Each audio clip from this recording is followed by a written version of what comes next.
புகழும் புகழ்ச்சியும் ஏக வல்லோனான அல்லாஹ்வுக்கே உரித்தாகட்டுமாக.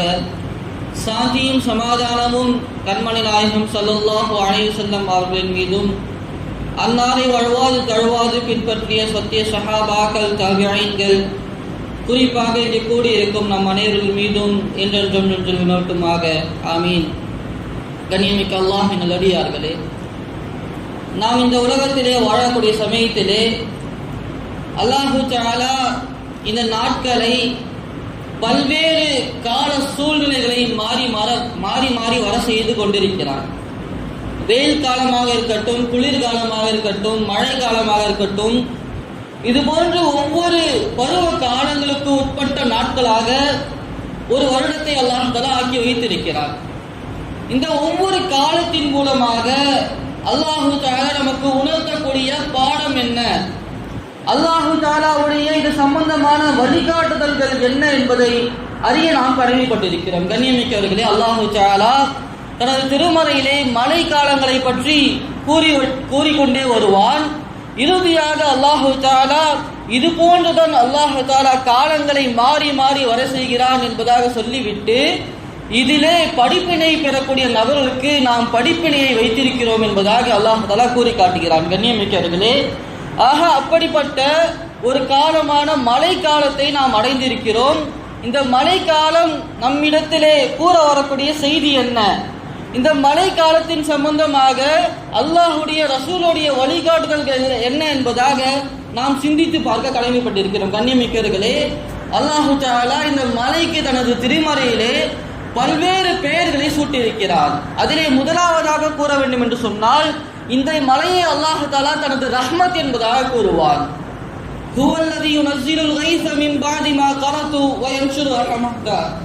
அந்த அல்லாஹ் தான் மக்கள் நிராசை அடைந்ததற்கு பிறகு மலையை இறக்கி தனது ரஹ்மத்தை பரவ செய்கிறான் என்பதாக அல்லாஹ் தஆலா கூறி காட்டுவான். கண்ணியமிக்கவர்களே, நபி ஸல்லல்லாஹு அலைஹி வஸல்லம் அவர்கள் கூட மழை பொழிந்தது என்று சொன்னால் அந்த மலையை பார்த்தவுடன் முதலாவதாக நபி அவர்கள் கூறுவது இது அல்லாஹ்வுடைய ரஹ்மத்.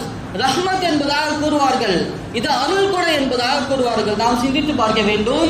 நாம் தொழுக வந்திருக்கிறோம், கொடை எடுக்காமல் தொழ வந்துவிட்டோம், பிறகு மழை பிடித்து விட்டது என்று சொன்னால் வெளியே செல்லக்கூடிய சமயத்திலே நாம் வாயிலிருந்து வரக்கூடிய வார்த்தை என்னவாக இருந்து கொண்டிருக்கிறது. நாம் ஒரு வேலையாக வெளியே கிளம்பி சென்றிருக்கிறோம், வேலையை முடித்து விட்டு திரும்பக்கூடிய சமயத்திலே மழை வந்தது என்று சொன்னால் அந்த நேரத்தில் நாம் சொல்லக்கூடிய வார்த்தை என்னவாக இருக்கிறது? ஆனால் நபி அவருடைய அழகான வழிகாட்டுதல் இது அல்லாஹ்வுடைய அருள்படை, ரஹ்மத் என்பதாக கூறுவார்கள். உலமாக்கள் கூறுவார்கள், மழையின் முதலாவது சுன்னத்து மழை வந்தவுடன் ரஹ்மத் என்பதாக நாம் கூற வேண்டும், இது அல்லாஹ்வுடைய அருள்படை என்பதாக நாம் கூற வேண்டும். மேலும் நபி ஸல்லல்லாஹு அலைஹி வஸல்லம் அவர்கள், காற்று வீசினால் நீங்கள் அதை திட்டாதீர்கள், காற்று வீசுகிறது என்று சொன்னால் நீங்கள் அதை திட்டாதீர்கள், அதனுடைய நலவை அல்லாஹ்விடத்திலே கேளுங்கள்.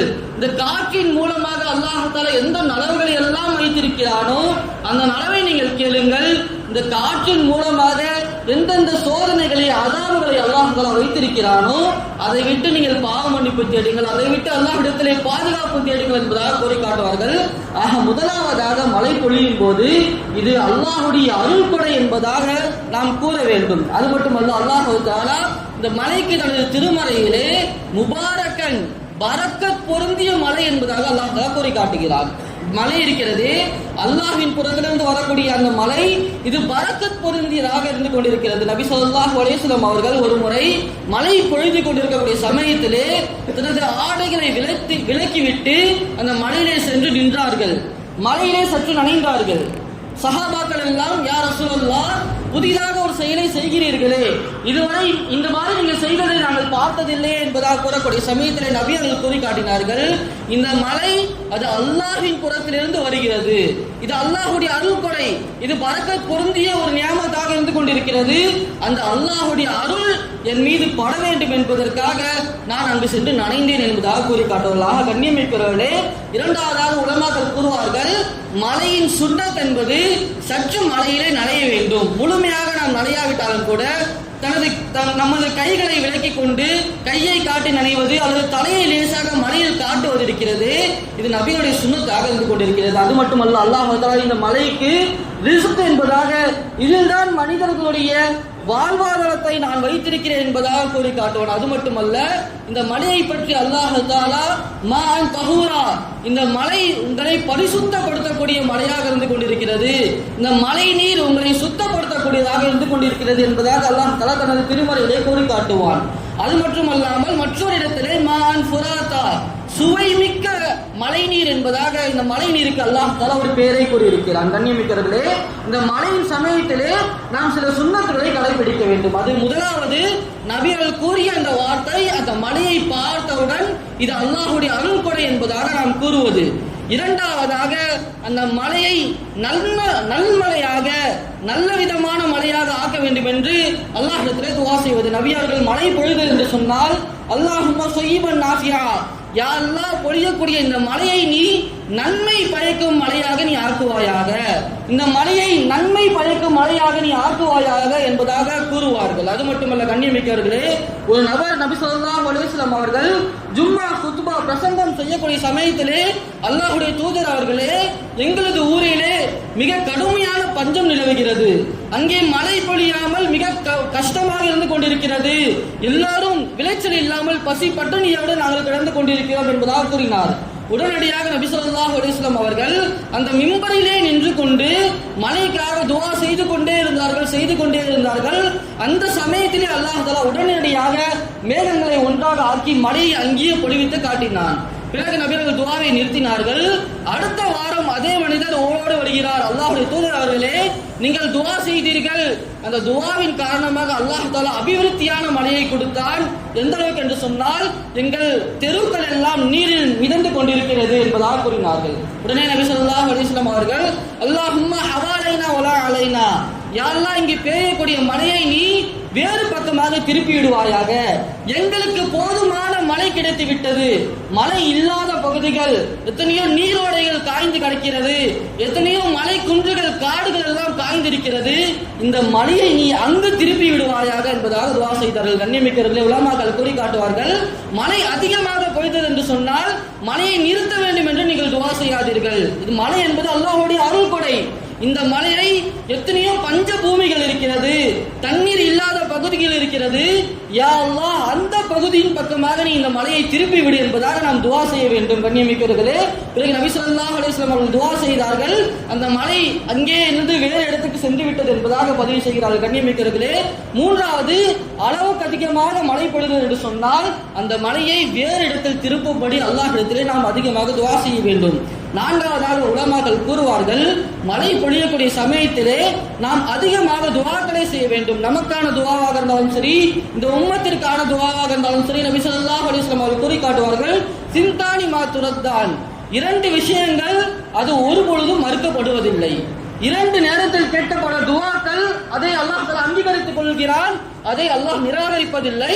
அதில் முதலாவது, பாங்கு சொல்லக்கூடிய சமயத்திலே கேட்கக்கூடிய துஆ, அத்ஆ இந்த நிதா, பாங்கு சொல்கிறார்கள் என்று சொன்னால் பாங்கை நாம் கேட்டவுடன் பாங்கை கேட்டதற்கான துஆவை ஓத வேண்டும். அஷ்ஹது அல்லா இலாஹ இல்லல்லாஹ் வ அஷ்ஹது அன்ன முஹம்மதன் அப்துஹு வ ரசூலுஹு என்பதாக ஓதிவிட்டு, ரஸீது பில்லாஹி ரப்பா வ பில் இஸ்லாமி தீனா வ முஹம்மதின் நபிய்யா வ ரசூலா என்பதாக துஆவை ஓதிவிட்டு பாங்குக்கு நாம் பதில் கூற வேண்டும்.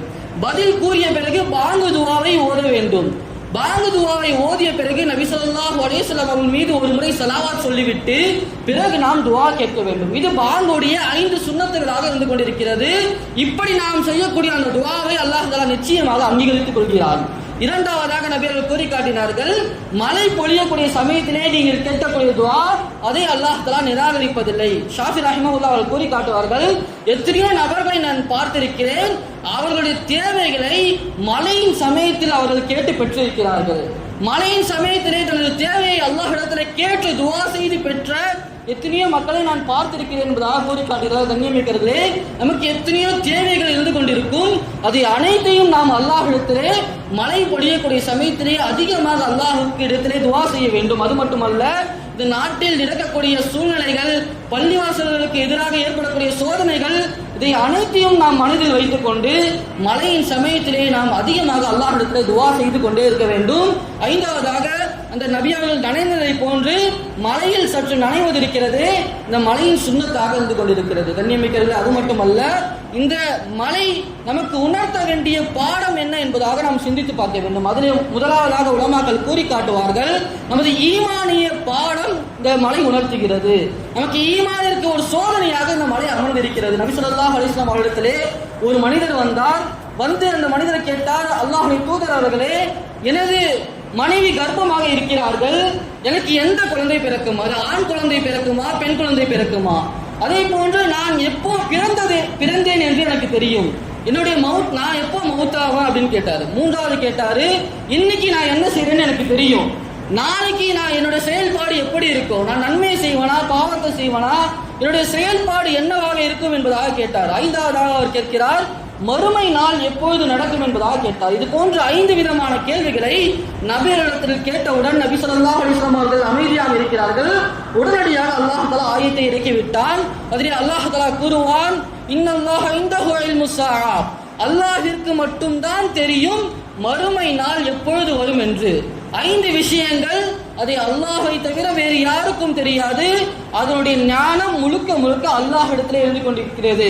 அதில் முதலாவது, மறுமை நாள் என்று ஏற்படும் என்பதாக அது அல்லாஹ்விற்கு மட்டும்தான் தெரியும். அதே மாதிரி மழை அது எப்பொழுது பொழியும் என்பது அது அல்லாஹ்விற்கு மட்டும்தான் தெரியும்.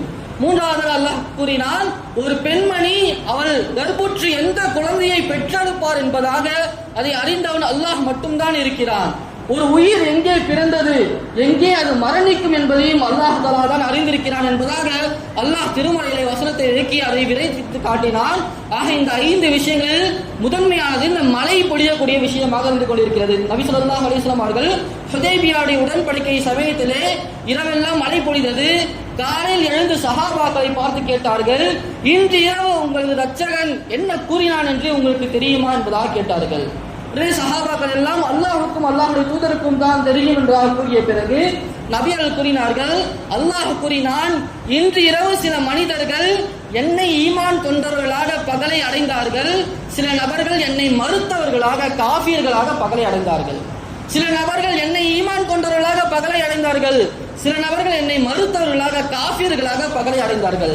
என்னை ஈமான் கொண்டவர்கள் யார் என்று சொன்னால், இன்று இரவு பொழிந்த மழை இது அல்லாஹ்வுடைய அருளின் காரணமாக, இது அல்லாஹ்வுடைய ரஹ்மத்தின் காரணமாக பொழிந்தது என்பதாக யார் கூறினாரோ இவர் என்னை கொண்டு ஈமான் கொண்ட நபராக இருக்கிறார். இந்த மழை அல்லாஹ்வின் ரஹ்மத்தின் காரணமாக பொழிந்தது என்பதாக யார் கூறினாரோ அவர் என்னை கொண்டு ஈமான் கொண்டவர்.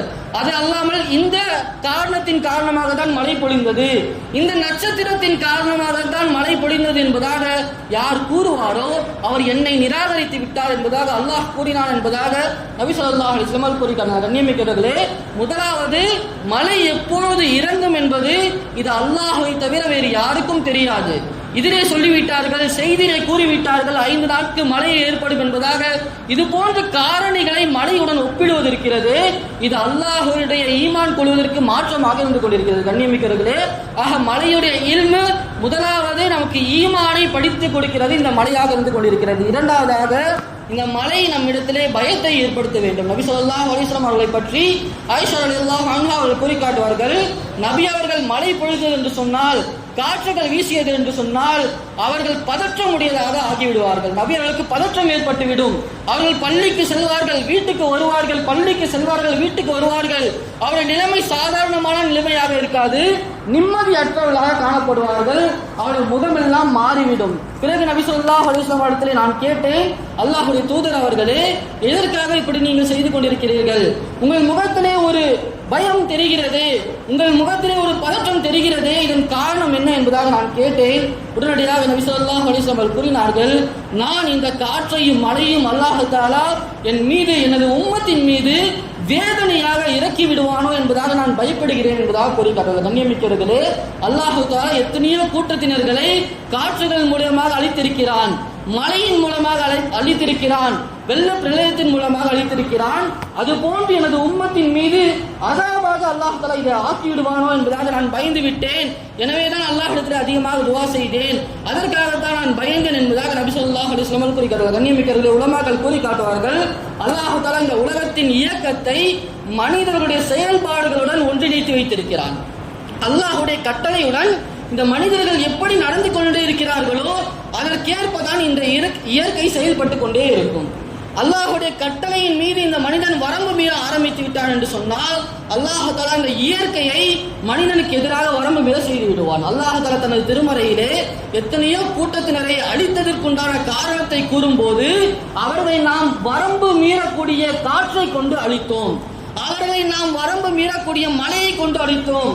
வலம்மா தகல் மாவு, தண்ணீர் என்ன செய்தது, வரம்பு மீறி அவர்களை அழித்தது என்பதாக அல்லாஹ் தஆலா கூறி காட்டுவான். ஆக கண்ணியமிக்கவர்களே, மனிதன் தனது செயல்பாட்டிலே அல்லாஹுடைய கட்டளையை புறக்கணித்து அதில் அவன் வரம்பு மீறுவான் என்று சொன்னால் அதற்காக அல்லாஹ் தஆலா இயற்கை சீற்றங்களை ஏற்படுத்தி அவைகளை நம் மீது வரம்பு மீற செய்வான். ஆக கண்ணியமிக்கவர்களே, நபி ஸல்லல்லாஹு அலைஹி வஸல்லம் அவர்களுக்கு ஏற்பட்ட அந்த பயம் நமக்கு ஏற்பட வேண்டும். மழை அதிகமாக பொழிகிறதா, காற்று வருகிறதா, நாம் அதிகமாக பயப்பட வேண்டும். அல்லாஹ் தஆலா எனக்கு இது அதாவாக ஆக்கிவிடக் கூடாது, இதை அல்லாஹ் தஆலா இந்த உம்மத்திற்கு வேதனையாக ஆக்கிவிடக் கூடாது என்ற அச்சம் ஒவ்வொரு முஸ்லிமுடைய நபரின் உள்ளத்திலும் இருக்க வேண்டும். அதற்காக நாம் அல்லாஹ்விடத்திலே அதிகமாக அல்லாஹ்விடத்திலே நாம் திரும்ப வேண்டும், நமது பாவங்களை நினைத்து நாம் வருந்த வேண்டும். மூன்றாவதாக உலமாக்கள் கூறி காட்டுவார்கள், இந்த மழை குறித்து நபி ஸல்லல்லாஹு அலைஹி வஸல்லம் அவர்கள் கூறினார்கள், இந்த சமுதாயத்திற்கு உதாரணம் மழையை போன்றது. மஸலு உம்மதி மஸலுல் மத்தர், எனது சமுதாயத்திற்கு உதாரணம் மழையை போன்றது. காரணம், இந்த மழை எங்கெல்லாம் தேவை இருக்கிறதோ அங்கெல்லாம் சென்று பயன் தரும். எங்கெல்லாம் ஒரு கிணறு இருக்கிறது என்று சொன்னால் தேவைப்படக்கூடிய நபர் அந்த கிணற்றிற்கு சென்று தண்ணீரை பருக வேண்டும், தண்ணீரை எடுக்க வேண்டும். ஆனால் மழை அல்லாஹ் தஆலா அப்படி ஆக்கவில்லை. மழை எங்கெல்லாம் தேவை இருக்கிறதோ அங்கு சென்று பயனளிக்கக்கூடியதாக இருந்து கொண்டிருக்கிறது. நபி அவர்கள் இந்த உம்மத்திற்கு உதாரணம் மழையை போன்று என்பதாக கூறினார்கள். இந்த உம்மத்தில் இருக்கக்கூடிய ஒவ்வொரு முஃமினுக்கும் உதாரணம் மழையை போன்று எங்கெல்லாம் தேவை இருக்கிறதோ அங்கெல்லாம் சென்று நாம் உதவி செய்ய வேண்டும். நபி ஸல்லல்லாஹு அலைஹி வஸல்லம் கூறி காட்டுவார்கள், மனிதர்களில் சிறந்தவர் யார் என்று சொன்னால் அன்ஃபஹும் லின்னாஸ், மனிதர்கள் சிறந்தவர் மனிதர்களுக்கு பலனுள்ள வாழ்க்கையை வாழக்கூடியவர். ஒரு முஃமினுடைய வாழ்க்கை முழுக்க பிறருக்கு நலனை பயக்கும் வாழ்க்கையாக இருக்க வேண்டும். நபி ஸல்லல்லாஹு அலைஹி வஸல்லம் அவர்கள் மற்றொரு முறை ஒரு முஃமினுக்கு உதாரணத்தை கூறக்கூடிய சமயத்திலே பேரித்த மரத்தை கூறுவார்கள். பேரித்த மர ஓலைகள் அதை வைத்து குடிசைகளுக்கு மேல் கூரைகள் போடுவார்கள். பேரித்த மர தண்டு அது தூண்கள் அமைப்பதற்காக பயன்படுத்தும். பேரித்த மரத்துடைய பழங்கள் அது உண்பதற்காக பயன்படக்கூடியதாக இருந்து கொண்டிருக்கிறது. இது போன்று முழுக்க பயன் இருக்கக்கூடிய ஒரு மரமாக பேரித்த மரம் இருப்பதை போன்று ஒரு முஃமினும் முழுக்க பயனுள்ளவனாக இருக்க வேண்டும். பிறருக்கு பயனை நாடக்கூடியவனாக, பிறருக்கு உதவி செய்வனாக இருக்கக்கூடியவனாக இருக்க வேண்டும் என்ற அடிப்படையிலே நபி ஸல்லல்லாஹு அலைஹி வஸல்லம் அவர்கள் ஒரு முஃமினுக்கு உதாரணமாக பேரித்த மரத்தை கூறி காட்டினார்கள். கண்ணியமிக்கவர்களே, அது மட்டுமல்ல, இது போன்று பேரிடர்கள், இது போன்று மழை வெள்ளங்கள் மூலமாக பாதிக்கப்பட்ட நபர்களுக்கு எப்படியெல்லாம் உதவி செய்ய வேண்டும் என்பதற்காகவும் நபி ஸல்லல்லாஹு அலைஹி வஸல்லம் அவர்கள் வாழ்க்கையிலே வழிகாட்டி இருக்கிறார்கள். நபி அவர்கள் மக்காவிலே பெரிய கஷ்டப்பட்டு துன்பப்பட்டு மதீனாவிற்கு ஹிஜ்ரத் செய்து வந்த பிறகும் கூட மக்காவிலே ஒரு பஞ்சம் ஏற்படுகிறது. மக்காவில் இருக்கக்கூடிய ஒரு பஞ்சம் ஏற்படுகிறது. நபி ஸல்லல்லாஹு அலைஹி வஸல்லம் அவர்கள் அந்த பஞ்சத்திற்காக 500 தங்க காசுகளை அனுப்பி வைத்தார்கள். அங்கு இருப்பவர்கள் நபிக்கு எதிராக சதி செய்தவர்கள், நபிக்கு எதிராக சூழ்ச்சிகளை செய்து நபி அவர்களை ஊரை விட்டு வெளியே செல்வதற்கு காரணமாக இருந்தவர்கள் என்றாலும் கூட அங்கு இருக்கக்கூடிய மக்களுக்கு ஒரு பேரிடர் ஏற்பட்டு விட்டது, அங்கு இருக்கக்கூடிய மக்களுக்கு கஷ்டம் ஏற்பட்டு விட்டது என்பதன் காரணமாக நபி ஸல்லல்லாஹு அலைஹி வஸல்லம் அவர்கள் 500 தங்க காசுகளை உதவிக்கரம் நீட்டியவர்களாக அங்கே அனுப்பி வைத்தார்கள். அது மட்டுமல்ல, மக்காவிலிருந்து ஒரு பெண்மணி, பாட்டு பாடக்கூடிய ஒரு பெண்மணி, அந்த பெண்மணி மதீனாவுக்கு வருகிறார்கள். வந்து நபி ஸல்லல்லாஹு அலைஹி வஸல்லம் இடத்திலே உதவி கேட்கக்கூடிய சமயத்திலே நபியர்கள் அந்த பெண்மணி இடத்திலே கேட்டார்கள், நீங்கள் ஹிஜ்ரத் செய்து வந்திருக்கிறீர்களா என்பதாக கேட்டார்கள். இல்லை, நான் ஹிஜ்ரத் செய்தெல்லாம் வரவில்லை, நான் என் கஷ்டத்தை சொல்வதற்காக வந்திருக்கிறேன். இல்லை, நீங்க இஸ்லாத்தை ஏற்றுக்கொண்டீர்களா என்பதாக நபியர்கள் கேட்டார்கள். அப்பொழுதும் அந்த பெண்மணி, நான் இஸ்லாத்தை ஏற்றுக்கொள்ளவில்லை, நான் காஃபிராகத்தான் இருந்து கொண்டிருக்கிறேன், ஆனால் மக்காவில் எனக்கு பெரிய கஷ்டம் ஏற்படுகிறது. பத்ருடைய போருக்கு பிறகு எந்த ஒரு நிகழ்ச்சியிலும் என்னை பாட்டு பாடுவதற்காக அழைப்பதில்லை, பெரிய கஷ்டத்தில் நான் இருக்கிறேன், பெரிய பெரிய நிகழ்ச்சிகள் அங்கே நடப்பதில்லை. பத்ரிலே மக்காவுடைய தலைவர்கள் எல்லாம் இறந்து விட்டார்கள், நிகழ்ச்சிகள் எல்லாம் பெரிதாக நடப்பதில்லை, நான் கஷ்டத்தில் இருக்கிறேன் என்பதாக கூறினார்கள். அப்பொழுது கூட நபி ஸல்லல்லாஹு அலைஹி வஸல்லம் அவர்கள் அந்த பெண்மணி காஃபிராக இருந்த நிலையிலும் கூட, இஸ்லாத்துக்கு எதிராக பாட்டுகளை படித்தவர்களாக இருந்த நிலையிலும் கூட நபி அவர்கள் அந்த பெண்மணிகளுக்கு உதவி செய்து காட்டினார்கள். அது மட்டுமல்ல, மக்காவில் இருக்கக்கூடிய அப்துல் முத்தலிப் போன்ற சந்ததியினரை நபி அவர்கள் ஆர்வம் ஊட்டினார்கள். இந்த பெண்மணி மக்காவிற்கு வந்தார்கள் என்று சொன்னால் நீங்க அங்கே உதவி செய்யுங்கள் என்பதாக கூறி அனுப்பினார்கள். கண்ணியமிக்கவர்களே, ஆக நபி ஸல்லல்லாஹு அலைஹி வஸல்லம் அவர்கள் வாழ்க்கை முழுவதுமாக மக்களுக்கு பலனுள்ள வாழ்க்கையாக இருந்தது. நபி ஸல்லல்லாஹு அலைஹி வஸல்லம் அவர்கள் அவரின் பேர பிள்ளைகள் வந்த ஒரு நபர் தான் ஸைதுல் ஆபிதீன் ரஹ்மஹுல்லாஹ் அவர்கள். அவருடைய வாழ்க்கையை பற்றி எழுதுவார்கள். அவர்கள் மரணித்த சமயத்தில்தான் பல நபர்களுக்கு தெரிந்தது, அவர்கள் தனது வாழ்நாள் முழுவதும் அந்த ஊரில் இருக்கக்கூடிய ஏழைகளை கணக்கெடுத்து ஒவ்வொரு நாள் இரவிலும் அவர்களுக்கு என்ன தேவை இருக்கிறது என்பதாக அறிந்து கொண்டு அந்த பொருட்களை எடுத்துக்கொண்டு வீடு வீடாக சென்று இரவோடு இரவாக அவர்களது கதவை தட்டிவிட்டு அங்கே அந்த பொருட்களை வைத்து வந்து விடுவார்கள். இது போன்று பல்லாண்டு காலமாக நடைபெற்று கொண்டே இருந்தது. அந்த நபர்களுக்கு தெரியாது யார் எங்களுக்கு உதவி செய்வார்கள் என்பதாக. ஆக பிறகு ஒரு நாள் அவர்கள் மரணித்த பிறகு அன்று இரவு அந்த வீடுகளுக்கு எந்த ஒரு பொருட்களும் செல்லவில்லை. பிறகு அந்த மக்கள் எல்லாம் இந்த நபர் தான் எங்களுக்கு உதவி செய்தாரா என்பதாக அறிந்து கொள்வதற்காக வருகிறார்கள். அவருடைய ஜனாசாவில் பார்த்தோம் என்று சொன்னால் அவர்கள் முதுவின் தண்டு முழுவதுமாக சுமைகளின் மூட்டைகளை தூக்கியதன் மூலமாக அங்கே அச்சுகள் பதிந்திருந்தன. அதை பார்த்துதான் மக்கள் கண்டுபிடித்தார்கள், இந்த நபர்தான் பல்லாண்டு காலமாக நமது தேவைகளை பூர்த்தி செய்து வாழ்ந்து கொண்டிருந்தார், இவர் மரணித்து விட்டார், இதற்கு பிறகு நம்முடைய தேவைகளை யார் பூர்த்தி செய்வார் என்பதாக அங்கே அவர்கள் கை செய்யப்பட்டார்கள். கண்ணியமிக்கவர்களே, ஆக ஒரு முஃமினுடைய வாழ்வு மலையை போன்றது. மலை எப்படி எங்கெல்லாம் சென்று பயனளித்துக் கொண்டிருக்குமோ அது போன்று ஒரு முஃமின் ஒவ்வொரு இடத்திற்கும் சென்று எங்கெல்லாம் தேவைகள் இருந்து கொண்டிருக்கிறதோ அங்கெல்லாம் சென்று பயனளிக்கக்கூடிய நபராக இருந்து கொண்டிருப்பான். ஆக கண்ணியமிக்கிறவர்களே, இந்த மலையின் மூலமாக எந்த படிப்பினை அல்லாஹ் தஆலா நமக்கு தருகிறானோ அதை முழுமையாக அந்த படிப்பினைகளை பெற்று இந்த மழை காலத்திலே என்னென்ன சுன்னத்தான அமல்களை நாம் செய்ய வேண்டுமோ அது அனைத்து சுன்னத்தையும் பெற்று அதை செய்து அல்லாஹுடைய பிரியத்தை பெற்று சொர்க்கத்தில் ஒன்று கூடக்கூடிய மக்களாக அல்லாஹ் தஆலா நம் அனைவரையும் ஆக்கி அருள்புரிவானாக. வஆஹிரு தஅவானா அல்ஹம்துலில்லாஹி ரப்பில் ஆலமீன். வஸ்ஸலாமு அலைக்கும் வரஹ்மத்துல்லாஹி.